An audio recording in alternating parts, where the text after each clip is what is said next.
Tell us where you are joining us from. Tell us where you are. Anywhere you are joining us all over the world, let us know where you are. It's very necessary. In our bata, in a share video, now why a business around one in anywhere you are all over the world. Let us know where you are. Now share quite to different group.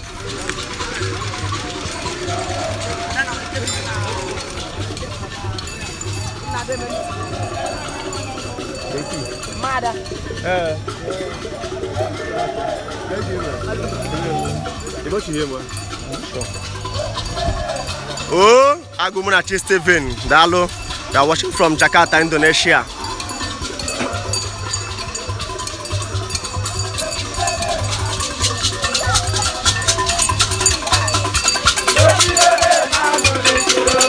Okay, Mawo. Life and direct.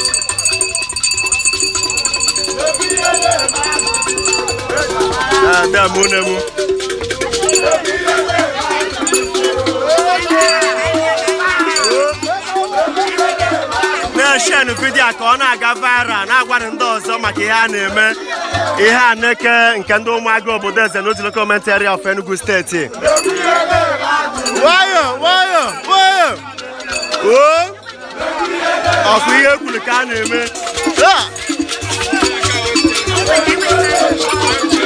ọ na-aha life and direct.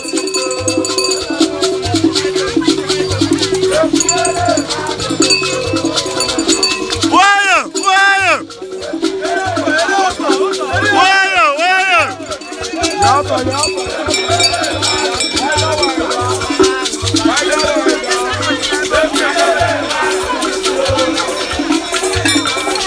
na-share video ka ọ na-aga viral. Anyị chọrọ ihe ọbụla anyị na-eme gbasara omenala be anyị a na-ahụ ebe niile n'ụwa niile.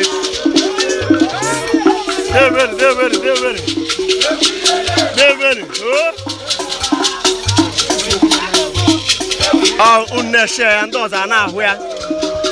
Na-share the link to different Umuaga group, different Udi group, different Igbo group. Ọkụ ihe kwuru ka a na-eme.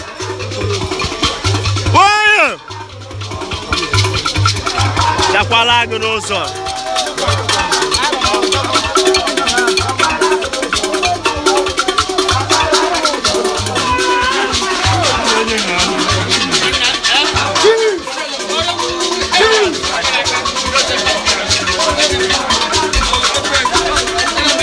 This is Masquerade. Igbo culture is sweet, it's beautiful. Umuaga, Obodoeze.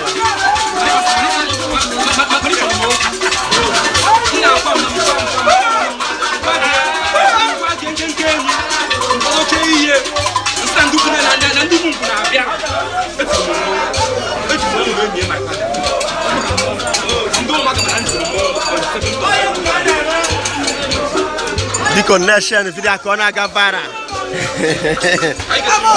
Ọkụ na-anya n'ụwa niile.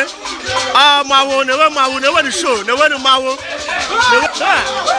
Manakwano. Mawo mala Amokwe TV. Oh, wayo. Mawo ewendireki mawo.